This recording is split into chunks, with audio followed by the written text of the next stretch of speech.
भानुरेखा गणेशन, जो रेखा के नाम से मशहूर है, भारतीय फिल्म जगत की काफ़ी फेमस और वेटरन एक्ट्रेस में से एक है और आज ज़्यादातर हिंदी फिल्मों में दिखाई देती हैं। अपनी वर्सटैलिटी और हिंदी फिल्मों की बेहतरीन अभिनेत्री माने जाने वाली रेखा ने अपने करियर की शुरुआत 1966 में बाल कलाकार के तौर पर की थी। फिल्म थी रंगूला रतलाम, जो कि एक तेलुगु फिल्म थी, लेकिन उनकी पहली डेब्यू लीड फिल्म थी फिल्म सावन बांधो, जो उन्हें अपने करियर की शुरुआत के 4 साल बाद मिल पाई।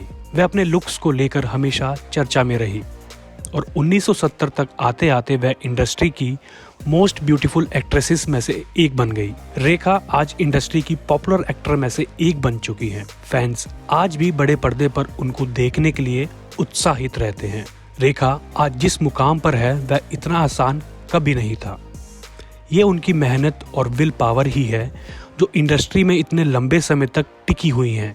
रेखा आज जितनी फेमस हैं, एक समय ऐसा था जब वह कंट्रोवर्सी के चलते हमेशा चर्चा में रहती थी। अपने रंग को लेकर तो वह शुरुआत से ही आलोचना सुनती आई हैं। एक समय ऐसा था जब फिल्म प्रोड्यूसर, डायरेक्टर उनको देखते ही काम के लिए साफ मना कर देते थे। चलिए जानते हैं कुछ ऐसी कंट्रोवर्सीज के बारे में जिसे जानकर आप भी हैरान रह जाएंगे। कुछ समय पहले ही रेखा पर मशहूर लेखक यासिर उस्मान ने रेखा द अनटोल्ड स्टोरी एक बायोग्राफी लिखी, जिसमें रेखा से जुड़े कई ऐसी घटनाओं के बारे में बताया गया। आपको ये जान के हैरानी होगी कि मात्र 15 साल की उम्र में ही उनके साथ बीच शूटिंग के दौरान दरिंदगी की गई।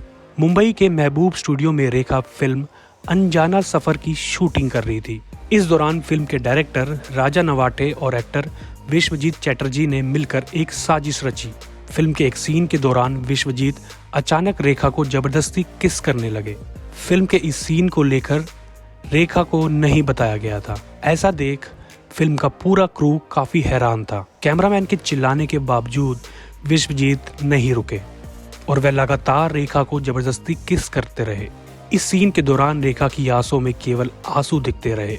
ऐसा कहा जाता है कि इसके पीछे फिल्म के डायरेक्टर और एक्टर की मिलीजुली साजिश थी।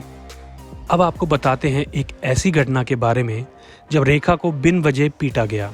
एक फिल्म निर्माता ने बताया कि रेखा के कथित पति विनोद मेहरा शादी के बाद जब उन्हें घर ले गए तो विनोद की मां ने रेखा को अपनाने से ही मना कर दिया। उल्टे रेखा को बुरा भला कहने लगी। विनोद मेहरा ने बीच में मामला सुलझाना चाहा, लेकिन उनकी मां नहीं मानी।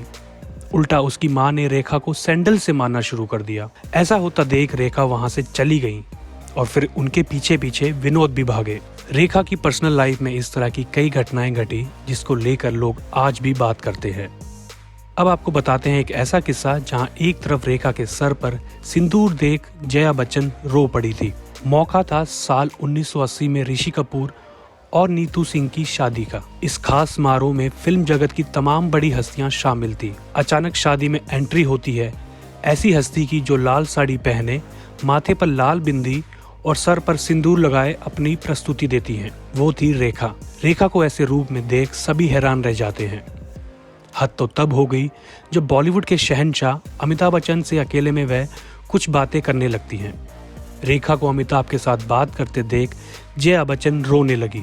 ये आज तक किसी को नहीं पता चला कि रेखा और अमिताभ के बीच उस दिन क्या बात हुई थी। इसको लेकर रेखा ने कहा था कि वह एक शूटिंग के बाद शादी में डायरेक्ट आ गई थी और वह जिस शहर से आती हैं वहां सिंदूर लगाना फैशन होता है। चलिए अब जानते हैं एक और ऐसा किस्सा जो आपके रोंगटे खड़े कर देगा।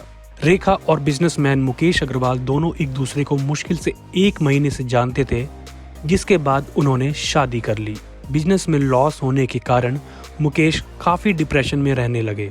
हालात इतने खराब हो गए कि वह दिल्ली में बिजनेस छोड़ मुंबई में रेखा के फिल्म सेट पर उनकी शूटिंग देख अपना वक्त गुजारने लगे। दोनों के बीच काफी लड़ाई झगड़े होते रहे और वक्त के साथ साथ बढ़ते गए।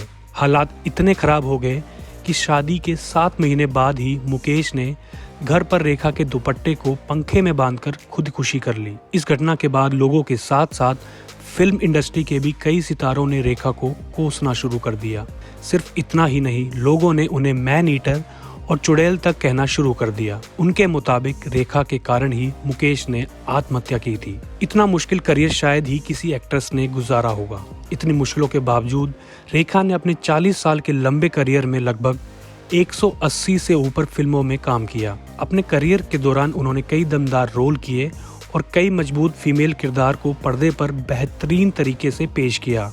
मुख्य धारा के सिनेमा के अलावा उन्होंने कई आर्ट फिल्मों में भी काम किया, जिसे भारत में पैरेलल सिनेमा कहा जाता है। उन्हें 3 बार फिल्म फेयर पुरस्कार मिल चुका है, 2 बार बेस्ट एक्ट्रेस और 1 बार बेस्ट सपोर्टिंग एक्ट्रेस का खिताब।